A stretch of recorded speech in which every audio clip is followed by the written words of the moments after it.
Fala galera, aqui é o Paulo Aragão falando, sejam todos bem-vindos ao Giro Bitcoin, esse podcast diário que vai te informar no menor tempo possível sobre as últimas notícias que agitaram o mercado cripto mundial. Manhã de hoje, dia 9 de agosto de 2024, cada unidade do Bitcoin está custando aproximadamente 60.700 dólares americanos, com uma valorização de cerca de 5% nas últimas 24 horas. Já o Ether, segundo maior criptoativo do mercado, nesse momento está aproximadamente 2.600 dólares, com uma valorização superior a 6,5% nas últimas 24 horas. Essa valorização claramente está refletindo o cenário que a gente teve nos ETFs ao longo do dia de ontem. Os ETFs de Bitcoin Spot ao longo do dia de ontem tiveram um resultado positivo, interrompendo uma sequência de mais de uma semana de fluxo negativo. Ontem, apenas o ETF da BlackRock teve uma entrada de mais de 2.600 Bitcoins. O resultado final foram de mais de 3.500 Bitcoins de fluxo positivo. Ou seja, foi uma boa forma de romper com o fluxo negativo que a gente estava tendo ao longo desses últimos dias. Já no ETF de Ether, no dia de ontem aconteceu o contrário. A gente teve um pequeno fluxo negativo de cerca de 1.000 unidades de ETH, que em dólar americano deu cerca de 2.900.000 dólares. Isso, de qualquer forma, faz com que a gente continue tendo um ciclo positivo ao longo dessa semana. O que vai acontecer, se a gente vai conseguir fechar a semana toda no verde ou não, no caso do ETF do Ether Spot, a gente só vai descobrir no final do dia de hoje, quando as gestoras lançaram o resultado do dia 9 de agosto.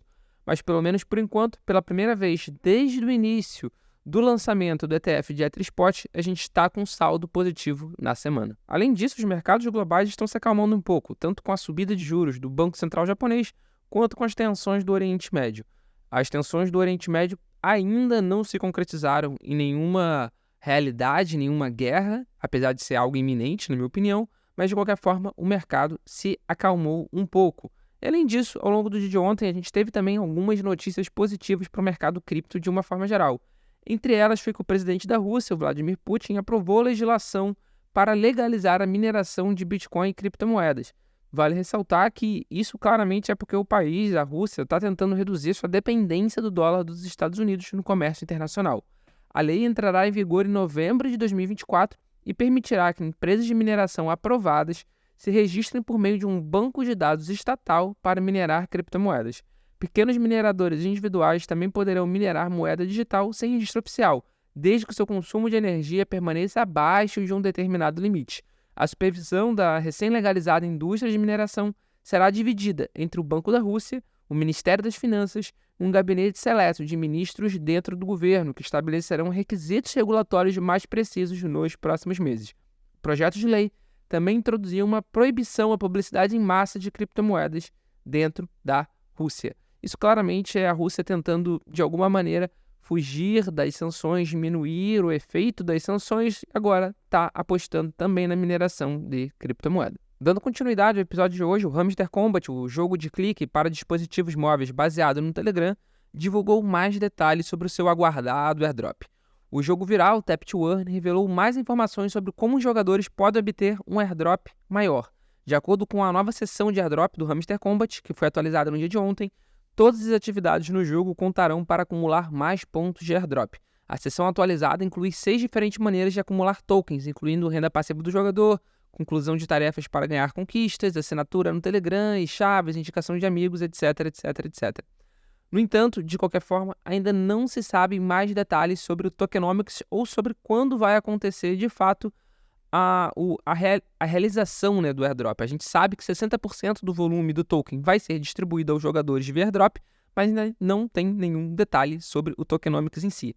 Vale ressaltar que o Hamster Combat pretende ser o maior airdrop do mercado cripto, mas isso, pelo menos em valor monetário, em valor financeiro, vai ser uma missão muito difícil. Por quê? Porque o airdrop da Uniswap, por exemplo, que foi o maior da história até hoje, distribuiu em valor da all-time high, mais de 6,4 bilhões de dólares. O da Ipcoin, por exemplo, distribuiu mais de 3,5 bilhões de dólares. O da do IDX, mais de 2 bilhões de dólares. É muita coisa.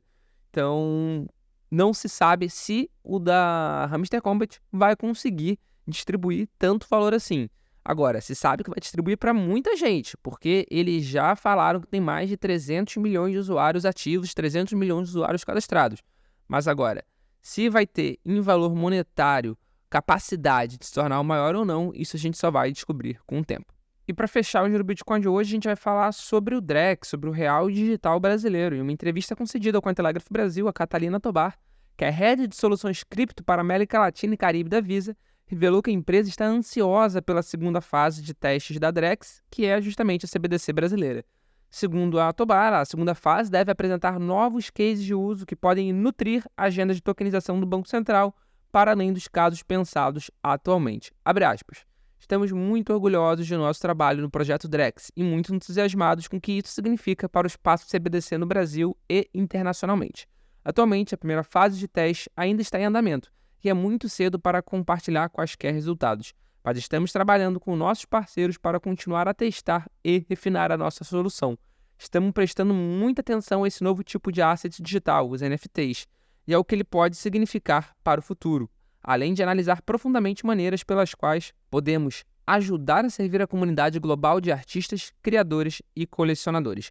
Essa entrevista completa pode ser acessada no Cointelegraph Brasil. Eu vou colocar o link na descrição aqui do episódio e, de qualquer forma, lá você vai ver que a Visa está participando ativamente dos testes sobre a DREX, fala também um pouquinho sobre stablecoin, explica a visão deles e tudo mais. Mas, de qualquer forma, vocês já sabem, vocês que acompanham o Giro Bitcoin, já sabem que a minha opinião particular, a opinião pessoal do Paulo Aragão sobre uma CBDC não é muito positiva, porque isso pode aumentar e muito o controle estatal perante a população.